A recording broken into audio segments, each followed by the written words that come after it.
Hello दोस्तों, कैसे हैं आप लोग। मैं उम्मीद करता हूँ आप लोग अच्छे होंगे और आप लोगों की तैयारी अच्छी चल रही होगी। जैसा कि मैंने बताया था कि आप लोगों के लिए मैं प्रीवियस ईयर क्वेश्चन पेपर की वीडियोस लाता रहूँगा, तो आज मैं फिर नए वीडियो के साथ आ चुका हूँ, जो कि जून 2013 का सेकंड पार्ट है।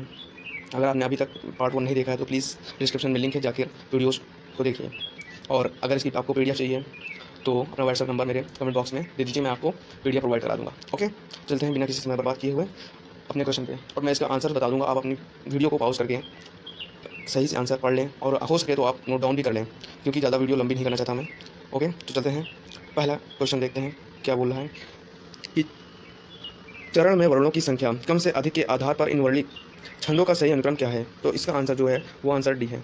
फिर कह रहा है निम्न, अगला क्वेश्चन बोल रहा है कि आदिकाल के निम्नलिखित रचनाकारों का सही अनुक्रम क्या है। तो जिस पहले सरपा आएंगे गोरखनाथ, फिर उसके बाद हमें कुछ विद्यापति सी। चलते हैं। स्थापना के आधार पर इन हिंदी संस्थाओं का सही अनुक्रम क्या होना चाहिए, होगा या होना चाहिए है। तो इसका आंसर ए। चलते हैं। जन्म के आधार पर इन कवियों का सही अब अनुक्रम पूछ रहा है, तो पहले कुंभन दास, फिर सूरदास, परमानंद दास, फिर कृष्णदास। B answer B. अब मिलान करने वाले क्वेश्चन आ गए हैं, तो इनको हम देखते हैं। इनका आंसर क्या कह रहा है कि निम्नलिखित भाषा रूप और उनके प्रयोक्ताओं को सम्मिलित कीजिए। तो इसका जो आंसर है, पहले तखनी कुतुबन की है, और इसका आंसर आपका होगा बी। आप वीडियो को पॉज करके आराम से नोट डाउन भी कर सकते हैं। निम्नलिखित इतिहास ग्रंथों को उनके लेखकों से सम्मिलित कीजिए। तो इसका राइट आंसर होगा, जो मैं आपको बता दे रहा हूँ, आराम से आप देख लीजिएगा। इसका राइट आंसर होगा सी। निम्नलिखित रचनाकारों को उनके कवियों के साथ सम्मिलित कीजिए।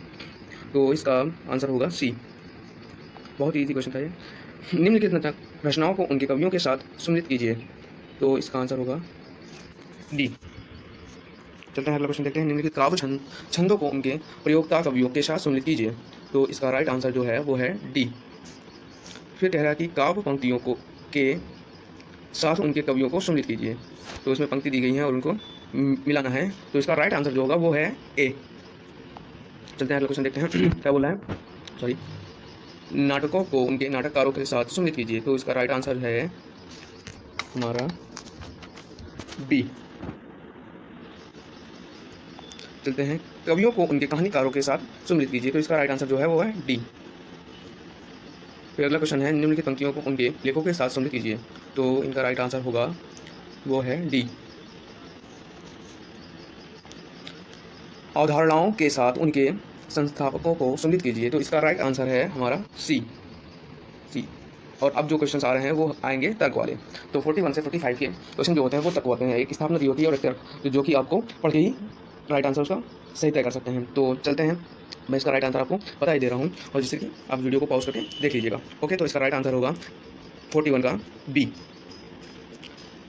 चलते हैं, अगला क्वेश्चन देखते हैं। 42 का होगा ए, और 43 का होगा बी, और 45 का होगा, सॉरी 44 का होगा सी, और 45 का होगा ए। और अब ये आ गया है कि 46 से लेके 50 के क्वेश्चन, जो 5 क्वेश्चन होते हैं उसमें निर्देश दिया होता है, जो कि ये है। तो अगर आप इस निर्देश को पढ़ेंगे तो ये जो साइड में 5 क्वेश्चन हैं, ये 5 क्वेश्चन जो हैं, आप इसको बहुत ही ईजिली सॉल्व कर सकते हैं। तो चलते मैं इसका आंसर आपको बता दे रहा हूँ, और वीडियो को पॉज करके आप निर्देश को पढ़ लेना। इसका आंसर 46 का होगा ए।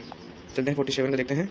इसका आंसर होगा सी, और 48 का होगा डी, और 49 का होगा सी, और 50 का होगा बी। प्लीज़, अगर आपको इसकी PDF चाहिए तो आप अपना नंबर कमेंट बॉक्स में दे दीजिए, और आपको वीडियो कैसे लगी प्लीज़ कमेंट बॉक्स में बताइए। चलता हूँ, धन्यवाद।